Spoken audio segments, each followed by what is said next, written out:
Next month జనవరి 10వ తేదీన 'game changer' cinema అయితే గ్రాండ్‌గా రిలీజ్ కాబోతుంది. అయితే రీసెంట్‌గా ఈ మూవీ నుంచి వచ్చిన సాంగ్ గురించి ఇప్పుడు అందరూ డిస్కస్ చేస్తున్నారనమాట. ఆ సాంగ్ మెలోడీ సాంగ్ రిలీజ్ చేశారు. ఆల్రెడీ ఏంటంటే సాంగ్ రిలీజ్ చేసే టైంలోనే తమన్ గారు చెప్పారు.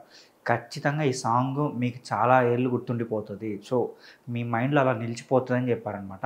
సో, ఈ సాంగ్ రాసింది లిరిసిస్ట్ వచ్చి రామజోగయ్య శాస్త్రి గారు. ఆయన కూడా చెప్పారనమాట. సో, ఈ సాంగ్ నేను ఒక్కసారి విన్నాను. నాకు ఇప్పటికీ గుర్తుంది. ఖచ్చితంగా ఈ సాంగ్ రిలీజ్ అయిన తర్వాత మీకు చాలా రోజులు గుర్తుండిపోతుందని చెప్పి ఆయన చాలా కాన్ఫిడెంట్‌గా చెప్పారనమాట. సో, ఇప్పుడు అదే ఆడియన్స్ మళ్ళీ ఈ సాంగ్‌ని రిపీట్ మోడ్‌లో వింటూనే ఉన్నారు. రీసెంట్‌గా ఈ సాంగ్ గురించి మన తెలుగు రాష్ట్రాల్లోనే 100K రీల్స్ చేశారనమాట ఇన్‌స్టాగ్రామ్‌లో. అలానే ఇండియా వైడ్ చూసుకున్నామంటే 180K రీల్స్ వచ్చాయి. సో, మీరు ఇంక ఆలోచించాలి ఈ సాంగ్ ఎంత ట్రెండింగ్ లిస్ట్‌లో ఉందని. సో, శంకర్ గారంటేనే సాంగ్స్‌లో గ్రాండ్ విజువల్స్ ఆయన చూపిస్తారనమాట. సో, ఆయన ప్రీవియస్ మూవీస్‌లో కూడా ఏంటంటే సాంగ్స్ పైన చాలా కాన్సంట్రేషన్ పెట్టి మరీ తీస్తారు. సో, మనీ దగ్గర ఎక్కడ కాంప్రమైజ్ గారనమాట ఆయన. సో, అవుట్‌పుట్ అయితే నీట్‌గా రావాలి. సాంగ్ అవుట్‌పుట్ నీట్‌గా రావాలి. విజువల్‌గా బాగుండాలి. ఒక అభిమాని స్క్రీన్ పైన సాంగ్ చూస్తూ ఉంటే అది రిపీట్ మోడ్‌లో చూడాలని చెప్పి వాళ్ళకి అనిపించాలి. సో, అంత గ్రాండియర్‌గా విజువల్స్ అయితే మనం తీయాలి అని చెప్పి ఆయన భావిస్తారనమాట.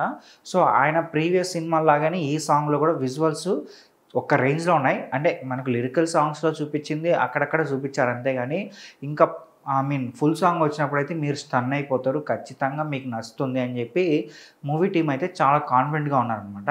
అయితే ఈ సాంగ్‌ని 6 రోజుల పాటు షూటింగ్ చేశారంట. సో, ఈ సాంగ్‌కి 10 కోట్ల పైనే ఖర్చయిందని తెలుస్తుంది. దిల్ రాజు గారైతే ఎక్కడ గాని ఖర్చుకి వెనకాడలేదనమాట. So, output important. జనాలు సాటిస్ఫై అవ్వాలి. వాళ్ళకి ఖచ్చితంగా నచ్చాలి. అది సాంగ్ అయినా, ఫైట్ అయినా, సీన్ అయినా సరే మీరు డబ్బు గురించి ఎక్కడ కాంప్రమైజ్ కాకుండా సో, తీసేయండి అని చెప్పి అంత కాన్ఫిడెంట్‌గా ఆయన కూడా చెప్పారు. ఎందుకంటే ఆయన ఈ కథని బాగా నమ్మారనమాట. ఖచ్చితంగా ఈ సినిమా బ్లాక్ బస్టర్ కొడుతుందని చెప్పి ఆయన ట్రస్ట్ చేశారు. సో, ఆయన నమ్మకానికి అవుట్‌పుట్స్ అయితే సూపర్‌గా వస్తున్నాయి. ఆల్రెడీ టీజర్ కూడా మంచిగా రెస్పాన్స్ వచ్చింది. ప్రీవియస్ వచ్చిన 2 సాంగ్స్ కూడా మంచిగా రెస్పాన్స్ వచ్చాయి. ఇప్పుడు ఈ సాంగ్ కూడా సూపర్ డూపర్ హిట్ అయిందనమాట. సో, ఖచ్చితంగా నెక్స్ట్ రాబోతున్న సాంగ్ అలాగే ట్రైలర్ కూడా మంచి రెస్పాన్స్ తెచ్చుకుంటాయి. సో, ఈ సినిమా జనవరి 10వ తేదీన రిలీజ్ కాబోతుంది కాబట్టి ఈ సినిమా పైన మీకున్న ఎక్స్‌పెక్టేషన్స్ గురించి కింద కామెంట్ చేయండి. అలాగే మా ఛానల్ సబ్స్క్రైబ్ చేసుకోండి.